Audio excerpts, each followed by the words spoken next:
Normalmente quem pode estar nos ouvindo agora, que está acostumado com o desenvolvimento de APIs, web services, etc., está muito habituado ao padrão REST, né, de desenvolvimento de APIs. Que ele é bem autodefinido, digamos assim. Você tem que ter métodos com contratos bem definidos, né, com retornos muito bem definidos e com uma regra de negócio ali fixa para aquele tipo de retorno do web service, da API que você tá escrevendo. Qual que é a diferença exatamente do padrão do GraphQL? Porque o QL ali tem um quê de queryable, né?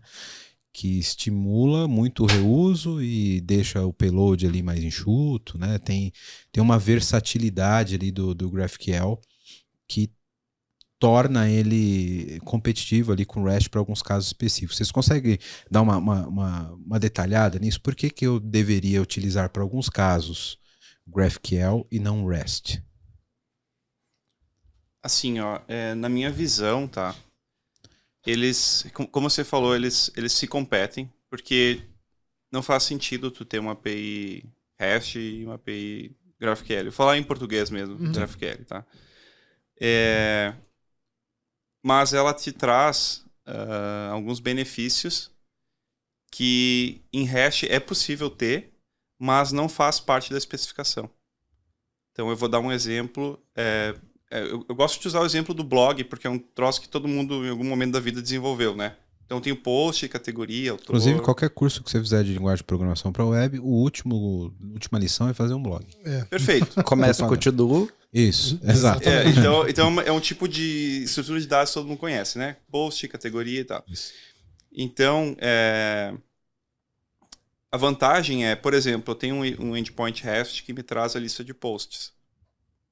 Então, ele vai te trazer os dados, né? E o GraphQL você consegue dizer, eu quero os posts, mas dos posts eu quero somente o código, o nome, eu quero as categorias, e da categoria, né, a gente vai entrando no grafo. Aí já entramos da questão do grafo. Da categoria eu quero somente o ID e o nome, e assim por diante. E aí, dependendo da tua estrutura de dados, ele vai se adentrando no grafo. E a grande vantagem é que isso já está na própria especificação. Exato. Né? Você poderia ter um efeito semelhante desse com o REST, só que você teria que criar um parâmetro para você incluir ele dentro do método do teu web service dentro de uma query, que fizesse esse filtro, digamos assim, e retornasse um JSON para você com esses dados. Você economiza muito mais tempo quando você usa uma especificação que já implementa isso, né? Perfeito. É isso aí. Inclusive, eu já trabalhei em APIs RESTs que tinham recursos, eu diria assim, próximos do que a gente alcança em GraphQL, só que era algo específico daquela API. Outras APIs não seguiam esse padrão, então o GraphQL não, todas elas seguem aquele padrão para te conseguir pegar trechos de dados, né? E aí, em sendo uma especificação, né, todo mundo que leia aquela especificação e entenda vai conseguir trabalhar e não vai ter uma curva de aprendizado para aquela API específica. Né? Você não tem que mandar um postman pro cara falar aqui você coloca tal coisa com tal dado, né? E tem que ter o documento ainda, né? Sim. O postman e o documento. E a call para explicar pro cara como ele chama o método, né? Exato. Até uma dúvida sobre o GraphQL. Essa questão de padronização deles nasceu junto quando nasceu dentro do Facebook, ou depois quando entrou a parte mais community do desenvolvimento deles, entrou mais essa questão de esquema, de organizar mesmo essa padronização deles? É que assim, eu não sei historicamente bem ao certo como ele nasceu, porque eu já aprendi aqui que nasceu no Facebook. Ele nasceu no Facebook, isso. mas assim, eu posso estar errado, mas a minha impressão é que o conceito nasceu lá, mas o que eles usam lá não necessariamente é o que eles liberaram depois na comunidade. Tanto que eu lembro que eu comecei a trabalhar com GraphQL, eu era um dos primeiros, assim, era bem algo assim, recém estava sendo falado nos fóruns, e muita gente, até gente experiente, nunca tinha ouvido falar. Até na época, o mais próximo que se tinha de contato era a própria API do Facebook. Então... ele tinha aquela API deles lá que, para quem desenvolveu o aplicativo para Facebook naquela época... Eu passei por esse momento da vida que a gente fazia joguinhos de comunidade no Facebook. Isso aí. Na verdade, eu comecei lá no Orkut, fazia aqueles mesma APIzinha, Fazendinha. Quem não lembra da Fazendinha? Boa.